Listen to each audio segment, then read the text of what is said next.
Yan o, traffic. Aray na.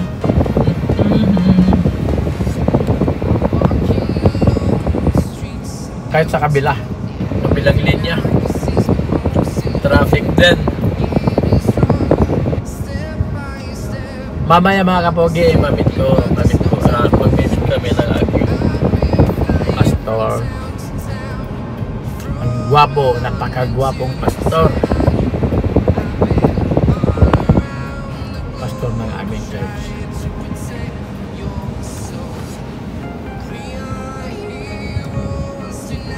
Naku po, dami talaga, sobrang dami.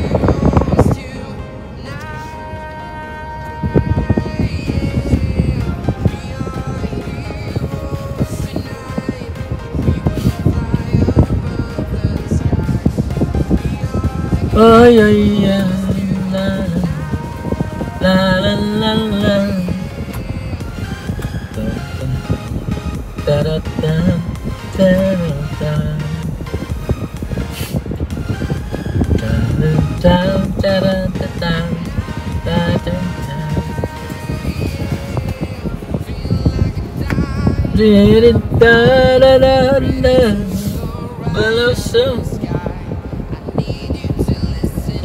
kinidayak ti kanawa imisem sa nagkatawa Victoria tinagan ko kinuna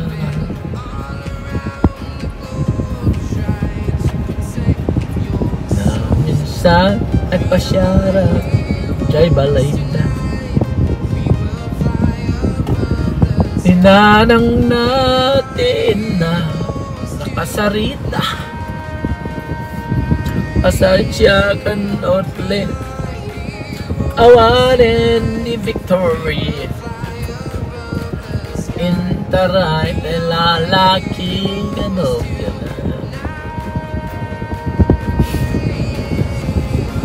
na sakit tinakyam ko pinapasama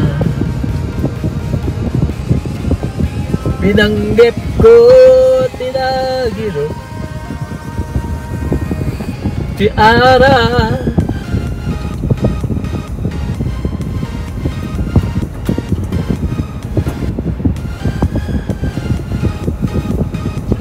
barbaring malipatan Victor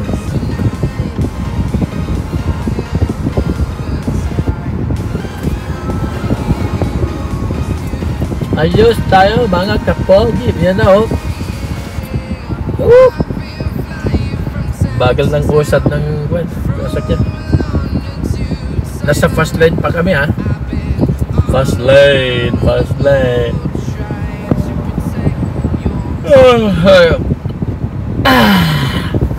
ano ba yan traffic talaga ano ba yan naandun na ako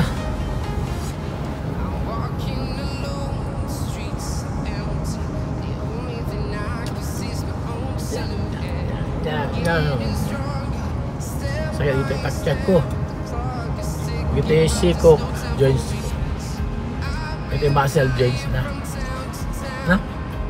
what? Pag pinisil mo sakit masakit talaga aray ko masakit na masarap masakit na masarap mga kapogi ano ba ito?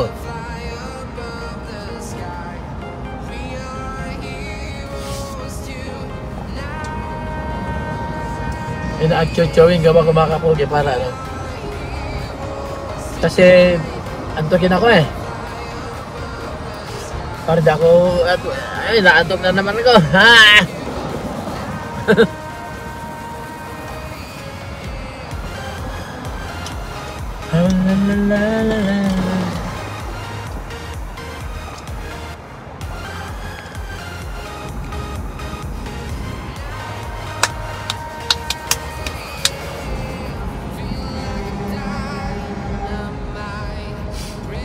pwede ka nang palakpak sa ano, sa sobrang traffic mga kapogi. Ano ba yan?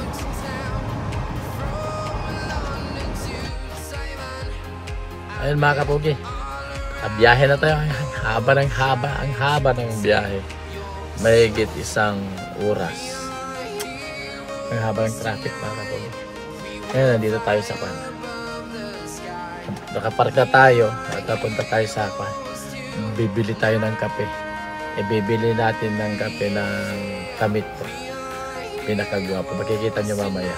Pero ngayon mga kapogi, bili muna ako ng kape ha. Sige later. Sige po.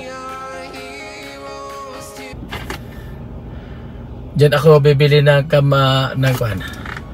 Ng kape. Yan mga kapogi. Pupunta tayo sa loob. Papatayin natin to. Sige.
Ayan mga kapogi, nakabili na tayo ng kape.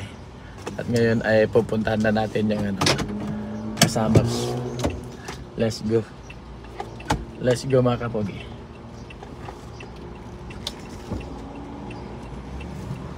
Let's go, let's go. Pupuntahan natin dun sa meeting place namin. Doon kami dati may gagawin kami. So mamaya mga kapogi, makikita nyo kung anong gagawin namin. Sikretong malupit. Sikretong malupit. Sikretong traffic na naman mga kapogi.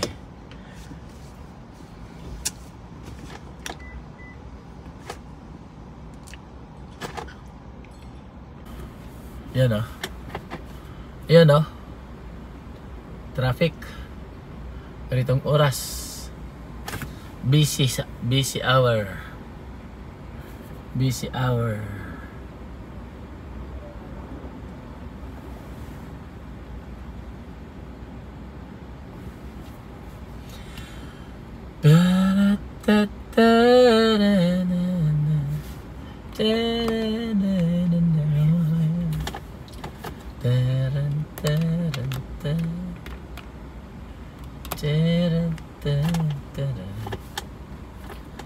Sana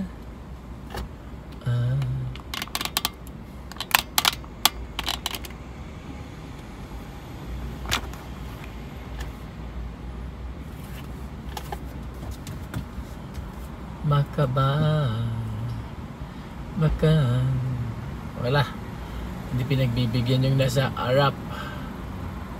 Sige, pasok kapatid. Pasok ka na kapatid. Pasok ka na kapatid. Ayan. Dito na tayo.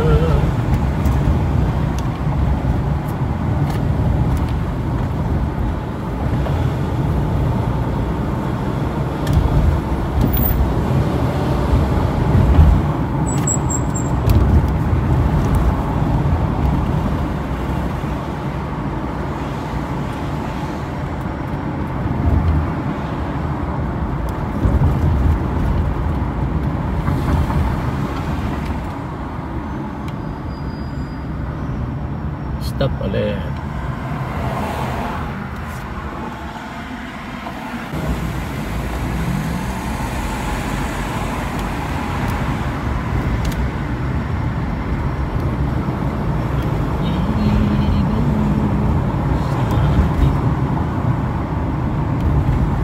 Wala ka sa buhay ko, ikaw lang. Ganda ng view, ang ganda ng view.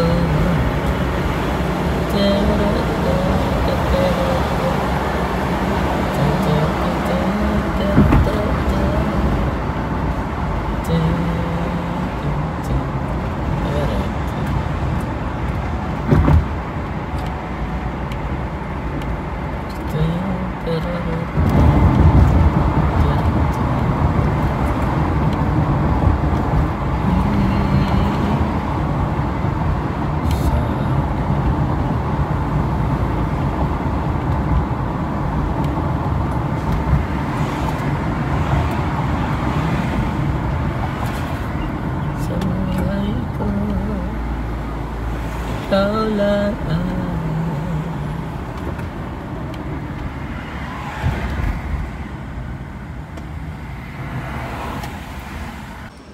Dito na ulit tayo mga kapag-isa. Aming meeting place ng kaibigan ko. Maya-maya lang mapapaabangan natin sa labas. Okay mga kapag-i. Sige mga kapag-i. Labas tayo. Diyan na mga kapag-i yung kaibigan ko.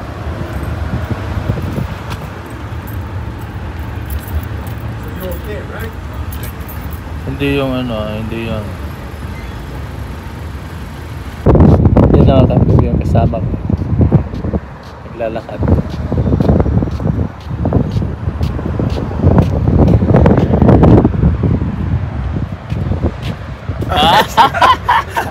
Basta. Kitang-kita yung aking mga magandang dakat. Mga kapugyan, dito na ang sinasabi kong kamit ko, hindi po babae. Siya ay isang lalaki na nag-aanyong lalaki talaga. Siya si Pastor Oscar. Mag-hi ka naman, Pastor. Hi sa mga... Magandang hapon po sa inyo dyan. Kung nasa Canada kayo. Kung nasa Pilipinas, magandang umaga. Ayan. Ganun po yun. Dahil po siya ang kamit ko. Every weekly mag-meet po kami. Kung minsan Lunes, kung minsan Martes. Ngayon ay Miyerkules mga kapugi dahil meron kaming mission. Meron siyang mission sa akin. Okay. Si mga kapugi, antabayanan natin, okay? Yan. Kain po kayo. Kape muna tayo mga kapugi. Wala pa. Meron tayo. Hindi ka kumulang na pizza. Ay, oo, wala. Kaya naman pong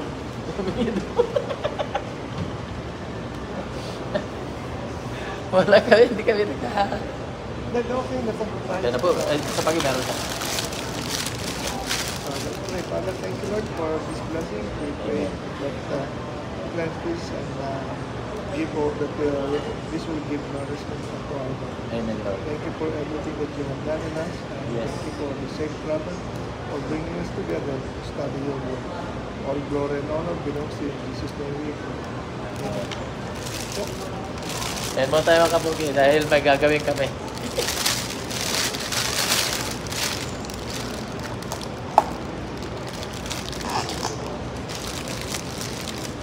Toasted with butter.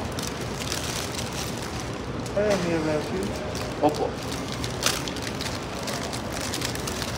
Kain pa tayo.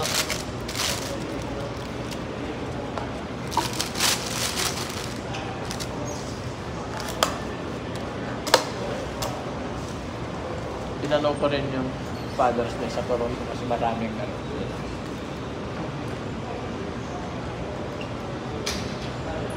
Meron ba tayong ginawa yung Father's Day celebration sa May Father's Day celebration ba sa Scarborough no?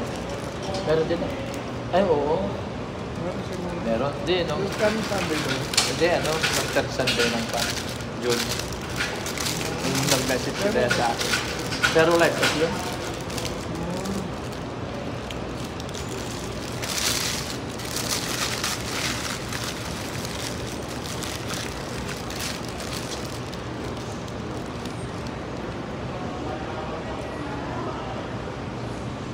Tagal naman yan. Ganun ba yung pag-good vlog trip? Kaya habang kumakain. Ano yung vlog ko lang bilang ako. Hindi. Hindi, editin ko pa yan. Dapat ko. Kasi habang pagkain pa lang, ubod na yung oras. Bakit pa lang nagsasalapos pa ang dito?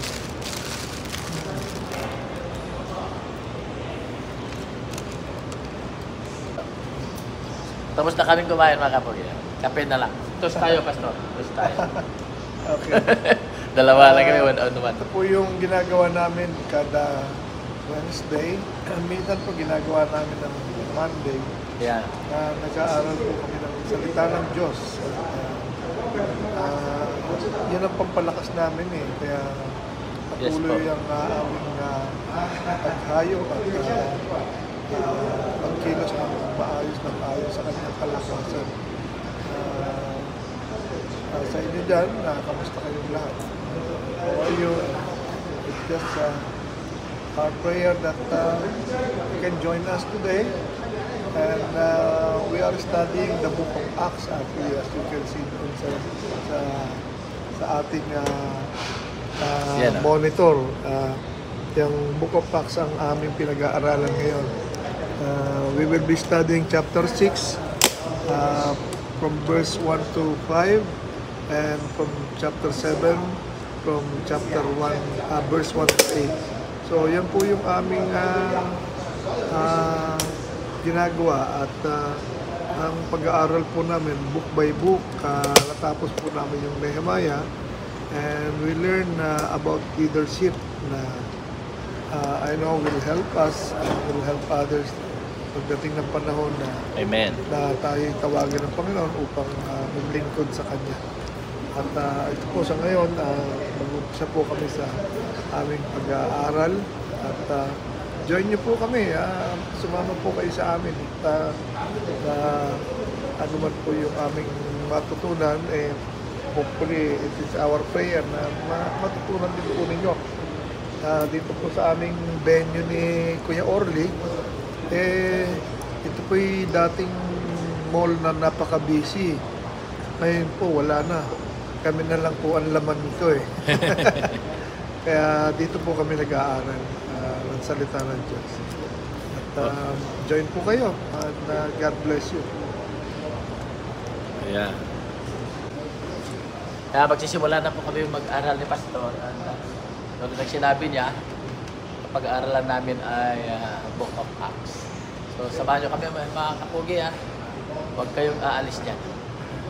Panoorin hanggang dulo kasi buong lesson ito. Sandali lang naman po ito. Salamat po sa Panginoon.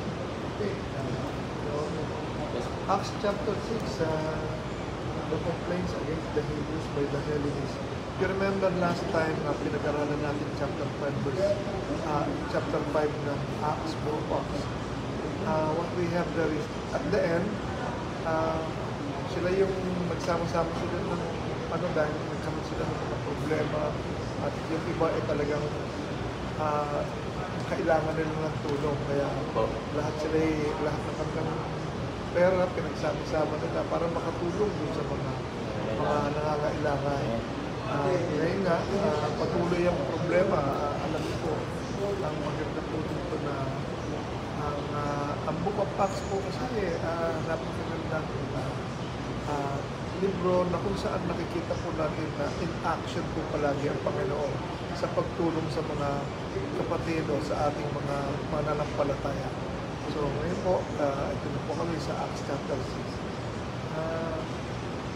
The complaints against the Hebrews by the Hellenists. Actually, what happened here is that there are two groups of believers.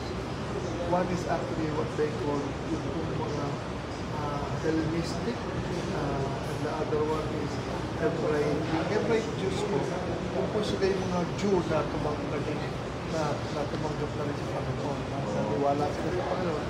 Yung mga Hellenist po, mga taga-Greek po yan. Kaya Hellen. Oo. Mga taga-Greek sila. Oo. So, ibig sabihin, Pero, hindi sila kasama dun sa chosen people na Hebrew. And pero tumanggap sila sa Panginoon. And normally, during meron silang mga events, nagpupunta ang mga Hellenists o mga Greek doon sa venue ng mga Hudyo. At mula doon, dahil sa kanilang pamamasyal, natanggap nila ang Panginoon sa Kristo. Kaya dito, sabi po rito, the complaints against the Hebrews by the Hellenists. So nagkaroon na ng isang grupo mga Kristiyano, magkakasama na yung Hellenists tsaka yung Greek. Yung Greek Hebrews, yeah. So, to this point in the book of Acts, Satan's attacks on this church came on many different forms. He attempted many forms of direct opposition and intimidation, and he tried to corrupt the church from within. So, normally, ang problema nasa labas ng simbahan. Pero ngayon, dahil hindi naging effective yung ginagawa ni Satan sa kanila, ginawa niya, he tried to attack from inside. So, ang nangyari dito, yung disunity. So, ang sabi ko rito, these strategies were all unsuccessful in stopping or slowing the work of the church. Now Satan hopes to divide and conquer. Once you divide a group, that's it. It's going to be their fall. By raising one group of Christians against another. At po yung mga dalawa na yun, yung mga Hellenistic, which is active on the east, at yung mga Jewish na kung Israel. At dyan sila. Pero sabi po rito, about Christians. mga Christians na sila, yung iba galing sa from being a Jew, Judaism, ito naman, mga Greek na they value so much yung mga Greek mythologies, but both of them actually naging sila, worship idols. They idol mo worship. Kaya, ang po dito, Acts chapter 6 verse 1, in those days when the number of disciples was increasing, the Hellenistic Jews among them complained against the Hebraic Jews because their widows were being overlooked in the daily distribution of food. So, bakit sinabing Hellenistic Jews? From Greece. You remember, Tapos nag-migrate sila Helen sa... of Troy, that's actually Greek. That is their like Diana. Helen actually is from a symbol of Greece because it is through Helen where they become a conqueror. Kaya doon sila nakasalalay. Kaya yun naman mga Jew, sila naman yung Jewish so kaya sinabing Hebrew, mga dating Jew na nakarating doon na dito nakabalik sila. Kaya ang point dito is mga Jew sila na tinanggap na lang Panginoon. So alam mo naman ang mga Jew hindi sila talaga hindi sila tumanggap. So yan na lang ito. So dalawang conversion or different. Ngayon, nagkaroon ng hidwaan na yung mga sabi ko dito, Hellenistic Jews, the Hellenistic Jews among them complained against the Hebraic Jews because their widows were being overlooked in the distribution of food. So, ang mga Kristiyano, sila, yung mga 12 apostles na yun, actually, less than, they are 12 actually, because it was changed by Philip, right? So, ang nangyayari ngayon, nag-distribute sila ng pagkain. So, dahil sa dami na, imagine 3,000, 2,000, 5,000. So, nag-distribute sila ng pagkain. Napapabayaan yung mga Hellenistic Jew, yung mga Greek grupo. Kasi normally, ang mga Jew is, ang mga apostles that time came from Jewish background. Kaya, ang charges nila is, Bakit ganun? Siguro dahil hindi tayo mga Jewish Christian, hindi tayo Kasi halilit is kaya sabi niya, because the widows were being overlooked the daily distribution of food. Okay. Next, sabi nga, these studies were all unsuccessful in stopping or slowing the work of the church. Now Satan hoped to divide and conquer by raising the group of Christians against one another. So pinag-away niya yung dalawa. Kaya nga dito yung Lord, and the distinguished among them complained against the Hebraic Jews because their widows were being overlooked. Yung pagkain yan eh. Parang ASP. Ang mga babae kasi very, sila, that time, Emotional. dependent sila sa Sa mga. mga pangangailangan nila. Okay. So, ito tayo sa susunod. Acts chapter 6, verse 2 to 4.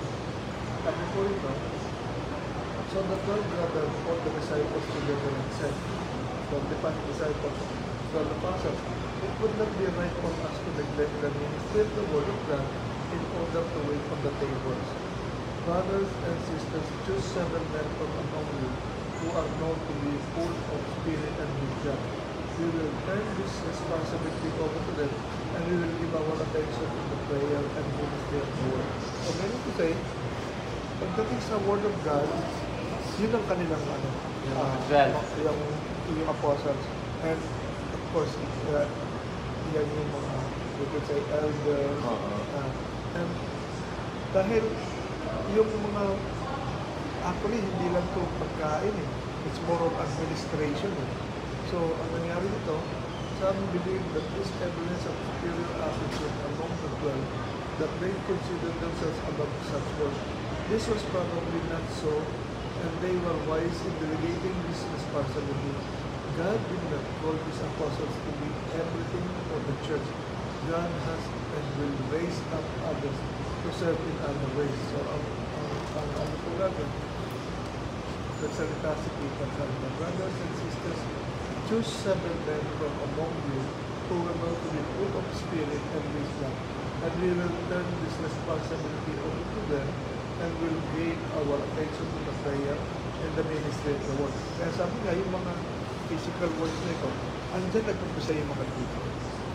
Kaya meron tayong mga deacons na ang yan ang dapat nilang ginagawa. Sila ang manpower. Sila ang manpower. But of course, hindi, kung titingnan po natin sa qualification ng mga deacons, they still have to be deep in regards to the word of God. So ngayon po, sabi ko dito, a pastor should not have this time consumed in tasks that are essentially serving tables. Actually, hindi daw gano'n. But then, sabi niya, yet there is something wrong with pastor who considers such work ridiculous. Pagka-aayawan niya yung trabaho ng pagsaserve sa table, mali pa rin yun.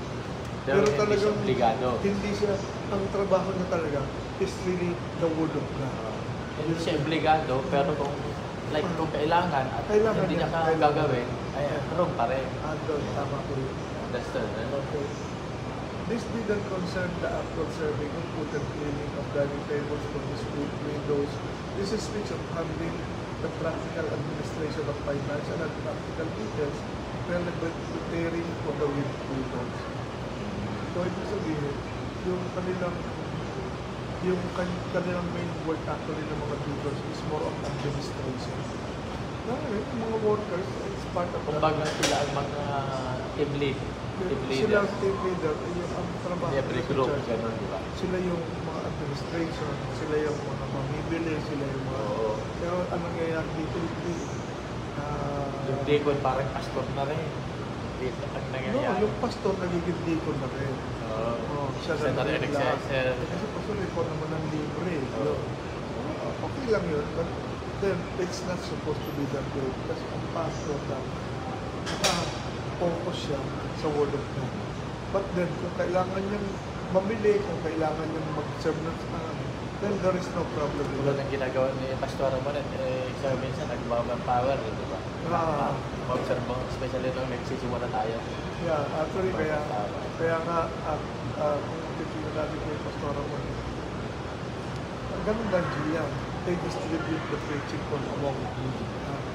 Pero, sa amin sa simbahan, I do, then from time to time, I assign somebody who's actually reading, yun nga si Pastor Ray Mona.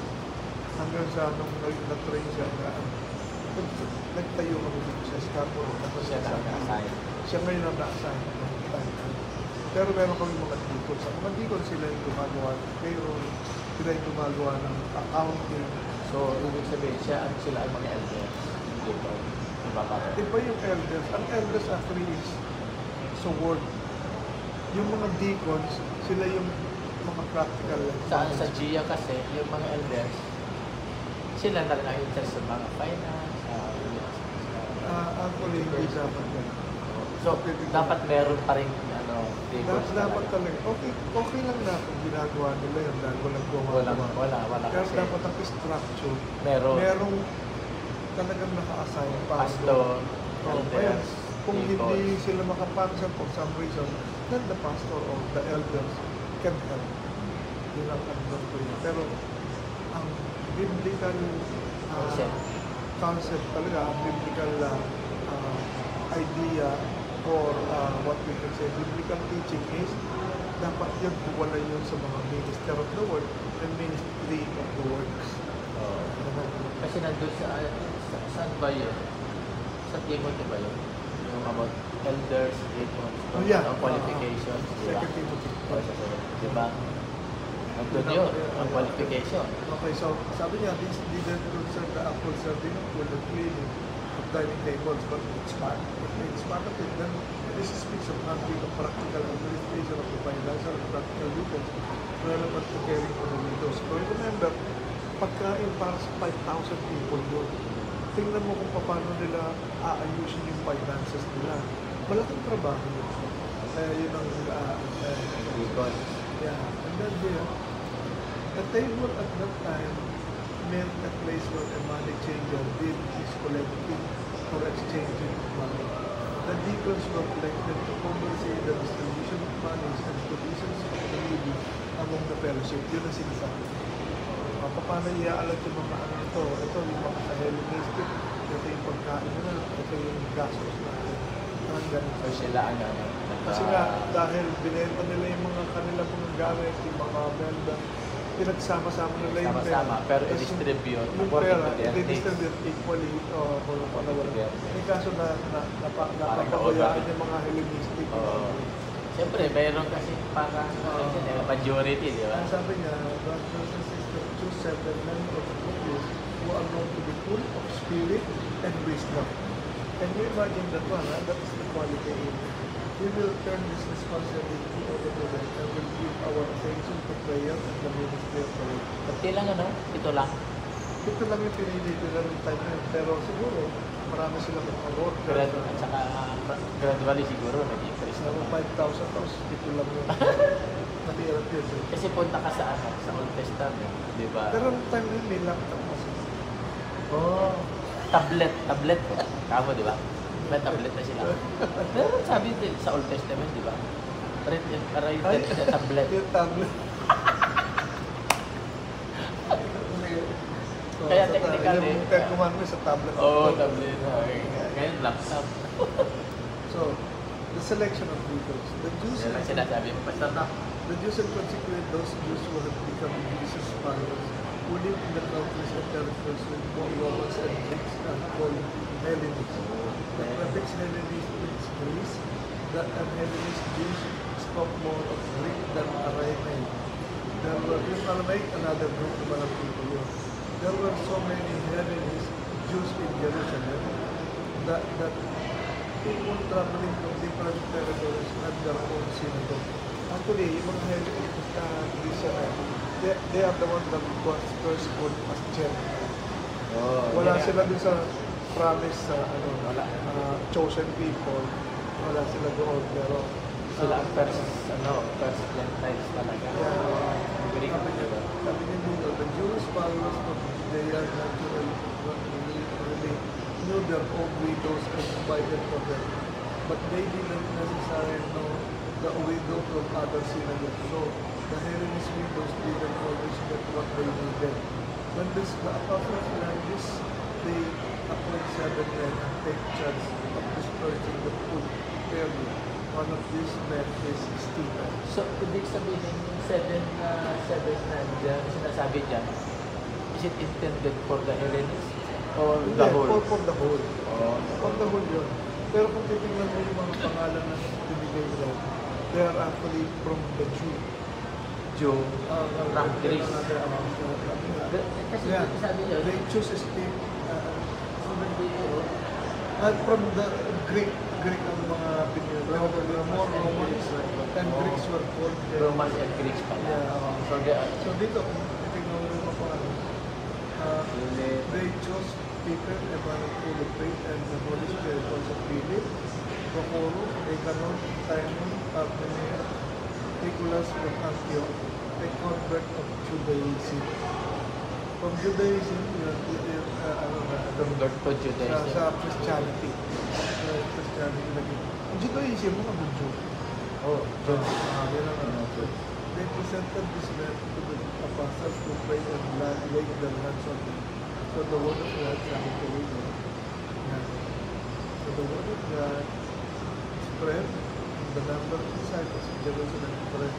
It increased rapidly, and a large number of priests became obedient to the faith. Pag pinag-aaralan mo itong anong ito, pinag-aaralan mo naman pinag pagka-ano, balik mo lang dito. Acts chapter 6 verse 8 to 10. Basahin mo na po yun. Now Stephen, full of God's grace and power, performed great wonders and signs among the people. Suspicion arose, however, from one synagogue of Greek men, as it was called, Jews of Cyrene and Alexandria, as well as the provinces of Cilicia and Asia, began to argue with Stephen. But they could not stand up against the wisdom of the Spirit came to him. He spoke to them. So, actually Stephen is so bold that he keeps answering them. And based on the situation, as a Jew, because he's talking to those proconsular leaders of the Jews group. So here, in Acts chapter 16, Stephen proved to be more than just an honest man, full of faith and the Holy Spirit in Acts chapter 12, verse 9. He is also a great apologist who is skillfully debates the Hellenist Jews who dispute the message of Jesus. So yung mga Hellenist, actually, you know what apologist is? Actually, he is expert in defense of faith. They are the ones who actually fight when it comes to debate. That's why you will find many apologists here around. They are the ones who will defend the Christian faith in any arguments about the matter. So they are called apologists. So that's why he is also great apologist who skillfully debates the Hellenist Jews who dispute the message of Jesus. Kaya nga, from him, marami talagang tumatanggap. So, ibig sabihin dito yung Hellenist Jews, Christian na sila, pero nagdi-dispute pa rin sila. Actually, Parang it doesn't mean na pag sinabi ko palang Hellenist, it doesn't mean na Christian sila. Yung Hellenist Christian, yun yung mga tumanggap. yung Hellenist Ito ngayon, Jews. Romans and Greek, sabi yeah, nila. the Hellenist Jews who dispute the message of Jesus. Meaning to say, they could be inclined to Jewish faith and all that. These Jews cannot withstand Stephen's logic of the Holy Spirit working in his world. But they don't believe his message. So they incite men to falsely testify that Stephen speaks against Moses, God, and the temple. So dahil si Stephen magaling sa pag-debate, pag-reason out, ang ginawa nila, gawa natin ng kaso. Pagka nagkaroon ng kaso, kasi bawal talaga sa kanila na if you will go against the Jewish teaching, yun ang problema. Doon ka magkakaroon ng problema. Kaya sabi rito, they accuse Stephen at the same charges of which the Sanhedrin, which is actually the top accused Jesus, threatening to destroy the temple by 14 people, damaging a religious structure was against Roman law, and punishable by God. Kaya yan ang kinakaso sa kanya. Kaming mga Jew, yung temple namin, pinipres niya. Masisira yan. Sisirain. Oo, sisirain. In 3 days, makakita kayo. Exactly. Eh, yung pinatayo daw nila in 50 years. Di ba? Yun ang It was constructed in 50 years. Kasi nga, So, noon, pag may dalawang tatlong mag-testify against you, kahit ay, patay ka. As we will see, Stephen's argument is much more subtle than his enemies accuse him of. He isn't saying he wants to destroy the temple. He's saying that the temple is not necessarily to worship God. He is not wrong, but his unconventional way of looking at Jewish tradition leads to his status as the first Christian man. Yan ang naging kaso. Yung sinabi niya na para bang lumalabas, gusto niya ma-destroy yung temple. Actually, hindi niya sinasabi yun. Ang sinasabi niya, yung temple hindi kailangan pa kung gusto mo i-worship. Kaya nga, hindi na kailangan. Kaya dito sabi niya, yan ang naging kaso sa kanya. He's not saying And he is saying that temple is not necessary to worship God. It's not wrong, but it's unconventional way of looking at Jewish tradition leads to his status as the first Christian martyr in Acts chapter 7. Ay, magagalit sila. Yeah, talaga. Kasi, kinukusaran niya yung tradisyon. Yung mga Jewish Christian na doon, yung mga Hellenistic Christian, tapos may mga Jew pa rin. Yung Sanhedrin, sila yung talagang, lalo na yung Sanhedrin. So yung leader, so yung pinakatap. So ngayon, meron silang batas na hindi mo pwede na. Kaya lang, pagka nasa Rome ka, dahil hawak sila lahat ng Rome, batas ng Rome ang masusunod. Kaya ang Panginoong si Cristo, naghumingi siya ng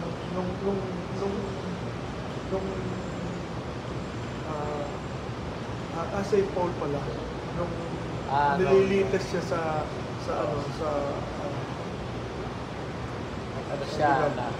humingi siya na sabi niya, dalhin niyo ako sa Rome. Oo, kami siya. I will appeal to the Roman, to the Empire, sabi niya. So anyway, kasi yun ang may final say. Okay na sana eh. Pero nag-appeal. Actually, hindi naman siya kasi may matagal siya pag-preach pa siya matagal. Anyway, okay. Of course, Stephen never talked against Moses and God, but his glorification of Jesus was tasted. Stephen never spoke blasphemous words against the holy place, the temple, but he would not make it an idol as many Jewish people in that day did. Stephen has his word twisted and puts accusation brought against him. So, whatever form of words Stephen used, which say gave rise to the accusations that he said Jesus would destroy the temple, he certainly grasped and expounded the inner meaning of Jesus' own words. So, you can explain it. Several commentators imply on the directly state that the thrust of Stephen's message that Jesus supersedes the temple and its localized worship was a doctrine that the apostles themselves have shied away from proclaiming. Mga apostles mismo, hindi nila pinag-proclaim tayo. Sabi niya kasi rin, then basically persuaded someone to say, they have heard Stephen speak blasphemous words against Moses and against him. So they stirred up the people and the elders and teachers of the law. They seized Stephen and brought him before the Sanhedrin. They produced false witness to testify this fellow never stopped speaking against this holy place and the law. For we have heard him say that this Jesus of Nazareth will destroy this place and change the customs Moses handed down to us. Pero sinasabi ng Stephen, hindi yan sinasabi mo. Sinasabi, hindi nyo kailangan yan. Yun ang point ko. All who are sitting in the Sanhedrin could be at Stephen, and they saw that his face was like the face of an angel. So, This is an unwarranted speculation. The demonstrated boldness of apostles is undeniable proof that they withheld no fruit from fear that it might lead to the progression of their doing.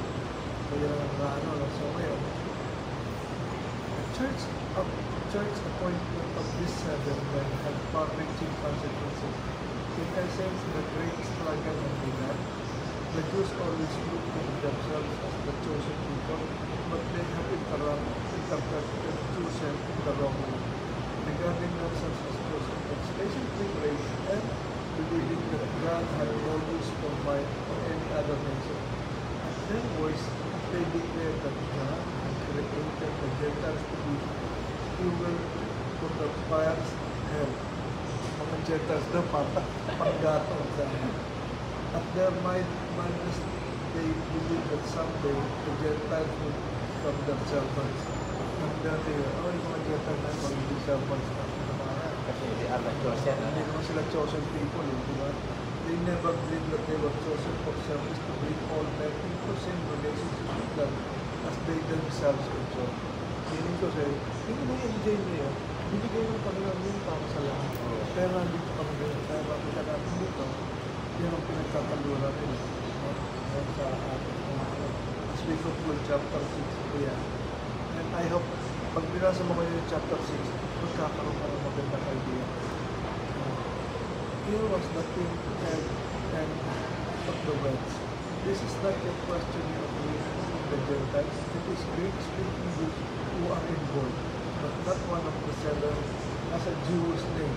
And one of them, Nicholas, was a Gentile who had accepted the Jewish faith and speaking of the vision of the world for Christ. To the Jews who things were special question. The temple, where there alone sacrifices could be offered and God could be truly worshipped and the law which could never be changed.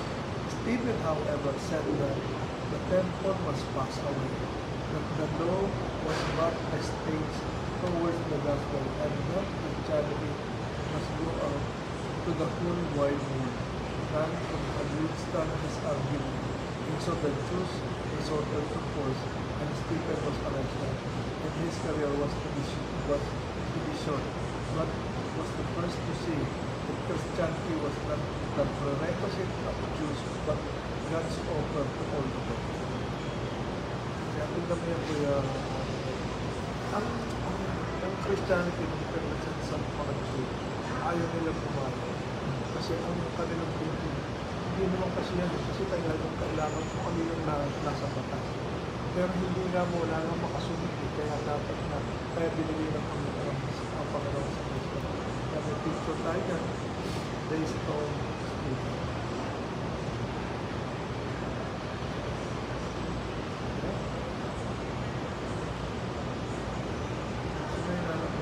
Wala ako na. Kaya binabato nila si Stephen. Parang kinagpadura na awak niya.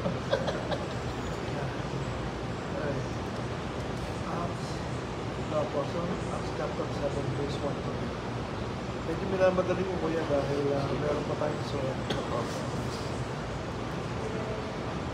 Stephen's defense, as we have already seen it, it was Stephen's method of defense to take a panoramic view of the Jewish history. Kinakilala from Genesis chapter 12, ang pangako kay Abraham. Palagi niyang binabato sa kanila. Hindi mo ba alam, pinangako ng Panginoon that all nation will be blessed? Sabi niya gano'n. Kaya sabi niya, it was not their sequence of events, it was Stephen's one. To him, every person of event symbolized something. He began with Abraham, or in the most literal way, it was with him that all the Jew history began. In him, Stephen sees 3 things. Stephen states to the Sanhedrin this day. Sabi niya, then the high priest asked Stephen, and this church is true? To this we remind brothers and fathers, listen to me. The God of glory appeared to our father Abraham while he was still innocent of Canaan. Wala pa siya dito sa pangapos na, di ba? Nasa harang siya. Nasa Iraq pala. Oo, nasa harang siya. Dahil ano siya eh. Outside siya na pa eh. Wala naman siya. Hindi naman siya. Wala pa sa Israel. Oo, wala pa. Nasa Iran pa. Before he lived in Haran, leave your country and your people, God said, and go to the land I will show you. Yan ay pangako niya. So, first, Abraham was man who answered God's summons. As the writer of the Hebrews put it, Abraham left home without knowing what he was to do. Parang ganito ko yung order. Tinawag kita. Orly, pumunta ka dun sa lugar na ang pangalan ng Sticks. Hindi ka nagtanong kung saan. Tapos ang sabi ko sa kanya, I will bless all nations through you. Eh wala ka naman pala. Well, No, talagang big question mark yun. Pero yun, sumunod siya. Anong meron siya, sabi ng Hebrews? Abraham, because of faith, he left his country and go to the place where God led him. Sabi pa sabi niya, Hebrews chapter 11 verse 8, sabi niya, Abraham man answered God's summons, as the writer of the Hebrews put it in Abraham alone, without knowing what he was to do. Yan yung Hebrews chapter 11 verse 8. Sabi niya, that's his days. He was a man of adventurous spirit. Wrestling will be of Church of South India, that's us the legislation towards the union blood of men, ano to, istorya lang to. Often held up by the people demanding to know just what such step might be. And then someone had to say, it is careful soul. A Christian has no right to demand to know where he is going. For Stephen, the man God was, he who obeyed God's command. Even then, he had no idea what the consequences might be. Alam mo kuya, yan ang I hope that all Christians will be.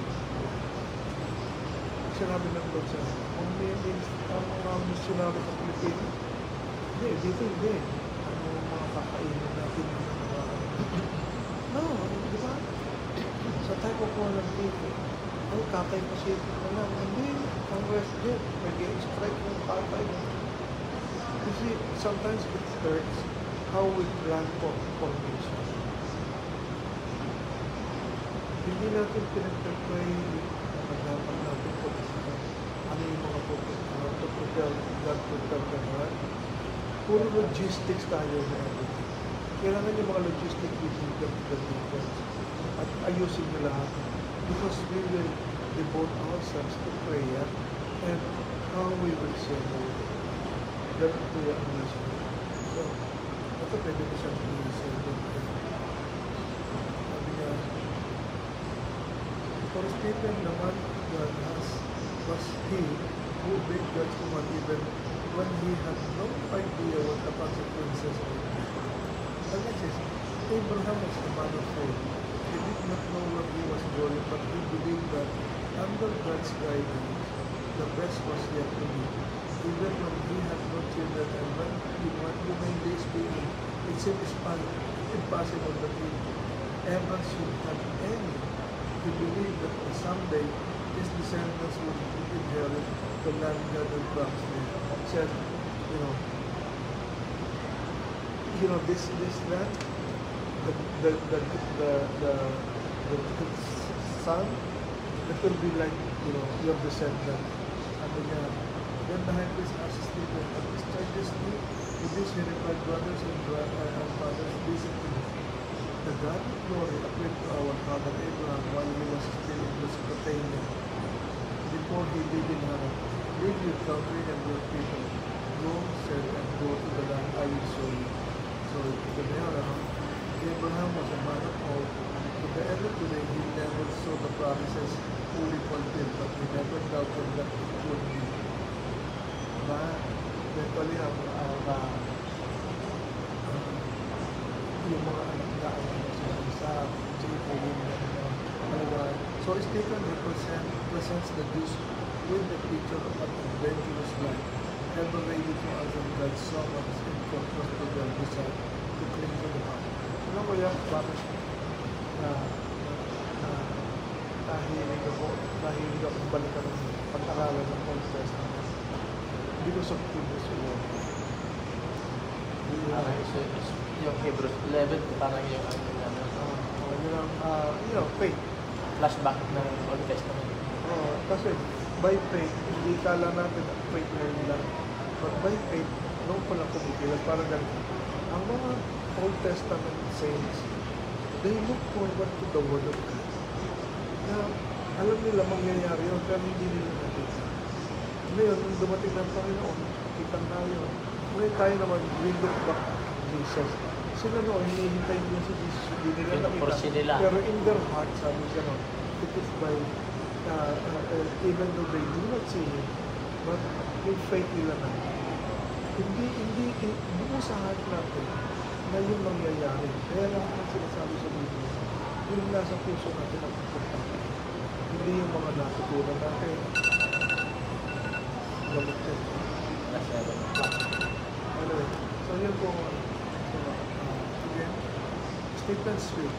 The God of glory appeared to our father Abraham when he was in his kingdom. At the very beginning, Stephen emphasized that God of glory appeared to Abraham before he even came into the promised land.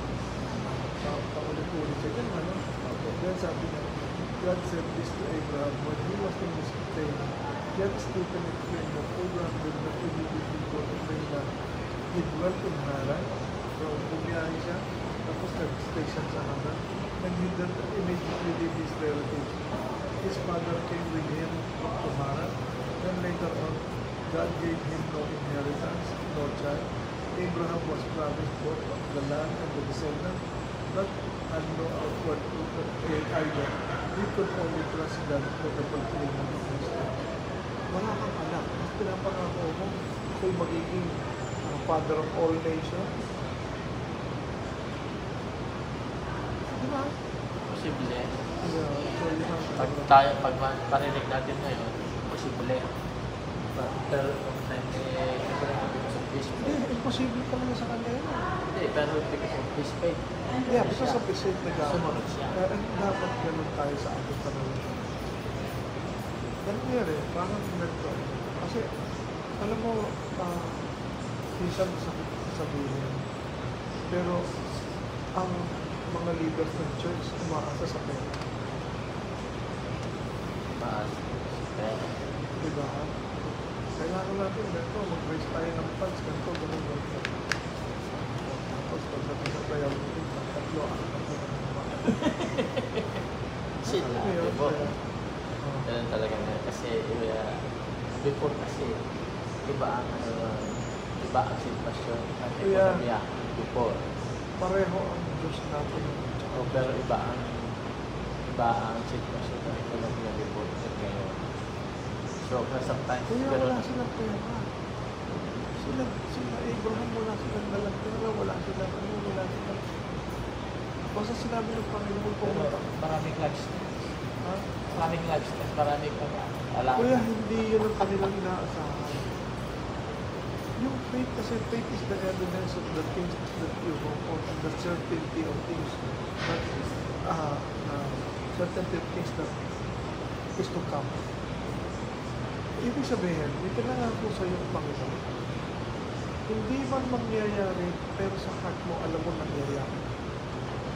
Gagaling ako. Alam ko sa pananampalataya ko, gagaling ako. Kasi hindi pa ako, alam ko ang Lord kikilos sa buhay. So yun po yan. So ngayon, ganito.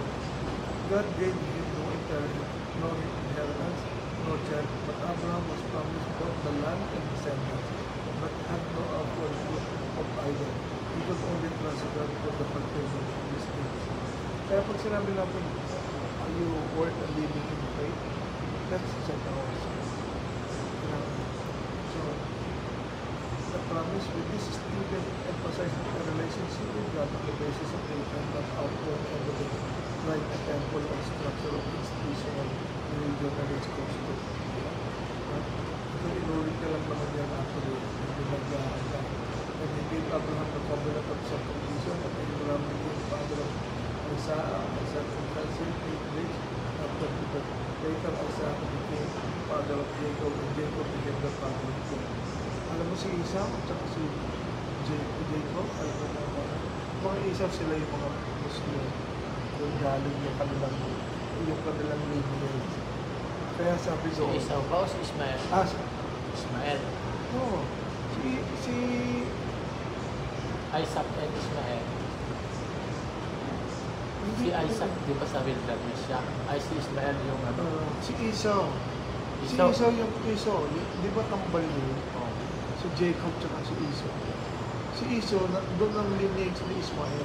Si Ismael ako from him. Si dalawa, di ba ang lineage ni Ismael? Sabi kasi ang Ang lineage ni Ismael kay hindi, ang lineage si Esau kasi si Abraham, si Ismael ang nauna, di ba? Firstborn niya. Oo. Pero si Isaac ang promise. Oo. But nag-promise din sa kay Ismael na Okay. you will be father of many nations. Pero saan siya? Sa desert, Okay. di ba? Tama yun. Si Ismael yun. Si Ismael yun. And then, actually, ang naging anak niya si Esau. Diba? Hindi, si Esau at saka si Jacob. Esau at saka si Jacob. Magkambal yun. Oo nga. Kaya nga, ito yan. Pero Si ang Esau at si Jacob. sila ba? Ang pangako kay Isaac. Oo. Sila ang anak niya Isaac. Ngayon, Si Esau at saka si Jacob din, di ba? Pero ang panganay, nanganay si Esau, pero si Jacob, nung lumabas yung si Esau, hawak-hawak ni Jacob yung paa ni si Jacob tsaka si Esau, diba? Yun na, tapos dinisip siya eh. Oo. Tapos ngayon, ang nangyari ngayon, Kasi ano eh, Pastor, ang dapyot na sa nangyari at the end, nag-peace sila, di ba? Nung bumalik siya. Oo. Nag-meet Sila. sila ulit. Actually, that is after 20 years. After na 20 years yun. In fact, tapos hinahap niya si Jacob. Jacob. Ano yun, sige po. Ano yun? Clear tayo ah. Ismael. Yes, sabi niya rito, a relationship with God and the basis of faith and not outward evidence like a temple or structure, institution of religion in this person. Even when Abraham was in the land, he was a pilgrim. He didn't make an idol out of the blessing. God had either given or promised, and this was the regret to the religious leaders Stephen spoke to, because many among them had stopped being pilgrims, and they made idols out of the blessings of the temple and the land. So, the promise, his descendants would dwell in foreign land into battle. The promise would not be easy for like Abraham or his descendants. Yet God promised to judge the nation that put Israel into battle. Stephen here suggested the idea that God knows how to take care of the and protect his people.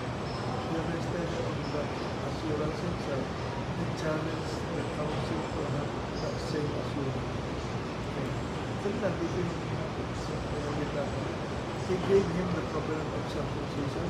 Isaac begat Jacob, and Jacob begat 12 patriarchs. From Jacob, and 12 tribes, di ba? Tama yan. Circumcision became the sign of the covenant of Israel, and the covenant was passed down through the descendants of Abraham. Nagyan sa amin po. Ang ganito po Pastor talaga. Yung ano yun. Magandang i-praise na yung expository. Yeah. Di ba?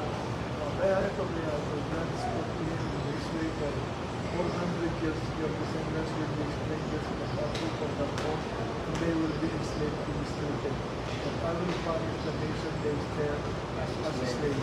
Kaya God said, afterward they will come out of the country and worship me in this place. Then he gave Abraham a covenant of circumcision, and Abraham became the father of Isaac, and circumcised him 8 days. After his birth, later Isaac became the father of Jacob, and Jacob became the father of the 12 tribes. So yan ang So, Pastor, wait, patanong ko lang. Dito sa mga parang dito sa mga tawag ito. Ito ang gumawa. Actually, ang ano niya, ganito, may mga sections ako dati. Minsan, pinag-uugmaan mo ako, pero yan, ang ano yan, meron ako mga pinagkokopyahan niya from different areas. Ganun ang ginagawa. Tapos kinukupag mo, Tapos ine-edit ko yung iba para umiksin. tapos kinukupile mo, or sis, kung Basta kumbaga, puro bago ko tinuturo kasi mga bagong gawa kong PowerPoint yan. sabi ko, masyadong parang hindi na 15% yung utak mo dito eh. Parang 30% na gumagana dito eh. Yan talaga. Ewan ko. Basta, mahilig kasi. Nagkataon din kuya sa trabaho mo. Swerte ko. Hindi, sa trabaho mo kasi ngayon. Tapos na po ang teaching namin. At maraming salamat po kay Pastor Oscar na laging nagbibigay ng time para sa akin dahil ito ay napaka-important na po sa akin as a beginner po na gusto rin matuto at gusto rin maglingkod sa Panginoon in a more special way na in the future I know and I believe na lahat ng tinuturo ni Pastor Oscar ay magagamit ko rin sa aking missions at pag mayroon akong pinupuntahang lugar which is na kung saan yung kailangan na pwedeng i-share. Yeah. Actually po, si Kuya Orly, lumapit sa akin kung pwede ko lang. Ako ang nag-best. Dahil po sa event ko na ito, ako yung nag-pastor noon at ngayon tumutulong po ako sa simbahan. But if someone will come to me willing to learn the Word of God, ganun din po yung willingness ko to share to them kung ano po yung mga gusto niya matutunan. Purihin po ang Panginoon. Amen. Sa gabi ito na kami po'y muli nakapag-aral from Acts chapter 6 hanggang kalahatian po ng chapter 7 ng Acts. Tutuloy po namin ito next week. Praise the Lord po. Amen. Magandang gabi po, magandang araw po sa inyong lahat. Ayan po mga kapogi. And yan, magtatapos na po. And kung lang sinabi niya, see you again next week. Bye-bye. God bless you all.